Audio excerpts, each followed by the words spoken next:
Most people believe that unwanted pregnancies are largely preventable. Use protection or just don't have sex, they say. This is true in theory, but in real life, a lot of unwanted pregnancies are actually inevitable. Not because there's no will to prevent the pregnancy, but because of loopholes in our decision-making caused by strong emotions. In a few minutes, we'll explore how this affects unwanted pregnancies and similar problems in society. This video is inspired by Predictably Irrational, a book by Duke University professor Dan Ariely. In the United States, nearly half of all pregnancies are unplanned. The same trend applies worldwide, with 45% of pregnancies being unwanted. That is about 120 million unwanted pregnancies annually. Some of these pregnancies happen because of failed contraceptives or coercion, but many of them come from unprotected consensual sex. In 2008, women who used modern contraception consistently accounted for only 5% of unwanted pregnancies, while women who used contraception inconsistently or not at all accounted for 41% and 54% of all unwanted pregnancies, respectively. When people get unintended pregnancies, they often have a few options: terminate it or carry it to term. But whatever the choice, it can be an agonizing and life-changing experience for the pregnant woman and the man responsible for the pregnancy. Looking at all these, we need to ask a critical question. Why do so many people who don't want a baby have unprotected sex, knowing these possible consequences? Is it ignorance, or carelessness, or something else entirely? The answer is a bit complicated, and it points a light at the complexity of our decision-making. In 2001, Dan Ariely was fascinated by a simple but important question. How well can people predict their behavior in a heightened emotional state? Specifically, how well can people predict their behavior when experiencing sexual arousal?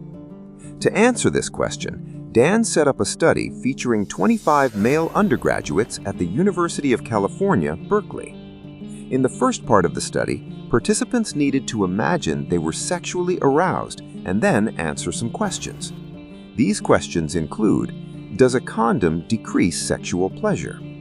Would you always use a condom if you didn't know the sexual history of a new sexual partner? Would you use a condom even if you're afraid that a woman might change her mind while you went to get it? After the first part of the study, Dan and his team introduced a critical change. Participants were to answer the same questions in the second part of the study, but they'll be sexually excited while answering the questions. Participants were given pornographic materials to get them in the mood. Were their answers consistent in both the cold and hot states? Let's go through some of the results. When sexually aroused, participants were 70% more likely to tell a woman they loved her to increase the chances of having sex with her. They were also 30% less likely to use a condom if they were afraid that a woman might change her mind while they went to get it. That is, they wouldn't risk getting a condom if the woman might later say no to sex. Across the questions, participants' answers changed once sexual urge came into the picture. This tells us at least one thing. What you believe you'll do when your body is on fire with sexual urge will often differ from what you actually do. You believe you'll use a condom, but you may not if your body is burning with sexual urge and there's no condom close by. All the thoughts of unwanted pregnancies and sexually transmitted infections will fade into the background. But if you ask most people today, they'll tell you that it can never happen to them, that they can always say no whenever they want to. And this overconfidence is what makes many people unprepared for decisions under extreme emotions. Because of this, we mess up many life-defining decisions even when we know the right thing to do. Are there checks we can put in place to limit rash decisions when we're under strong emotions? Here are a few ideas. Know your limitations.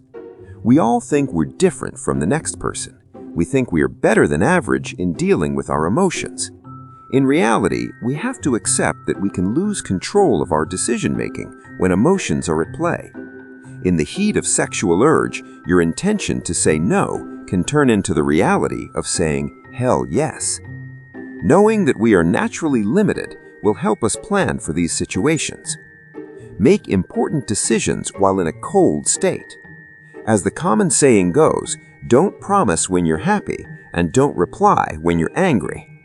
This saying recognizes that our decision-making can be faulty when in these conditions. If you're visiting someone you're attracted to, know that sex might happen. What's your plan for a contraceptive? If you don't want to have sex, what's your plan?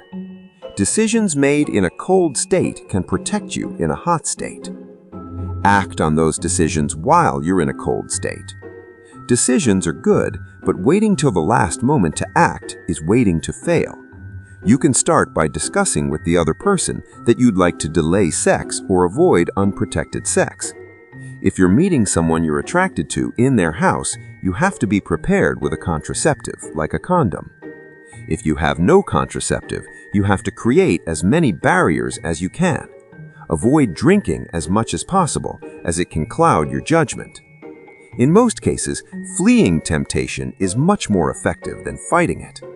Taking action while you're still in a cold state often yields the best results.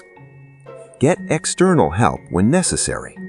Sometimes you just can't do it alone, no matter how hard you try. This is why you should sometimes call for external help.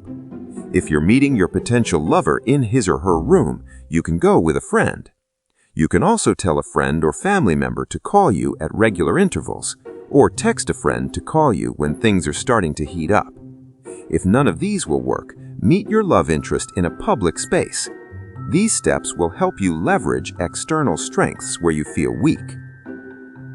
While these tips are useful for preventing unwanted pregnancy, they're also useful in other areas of life that provoke strong emotions.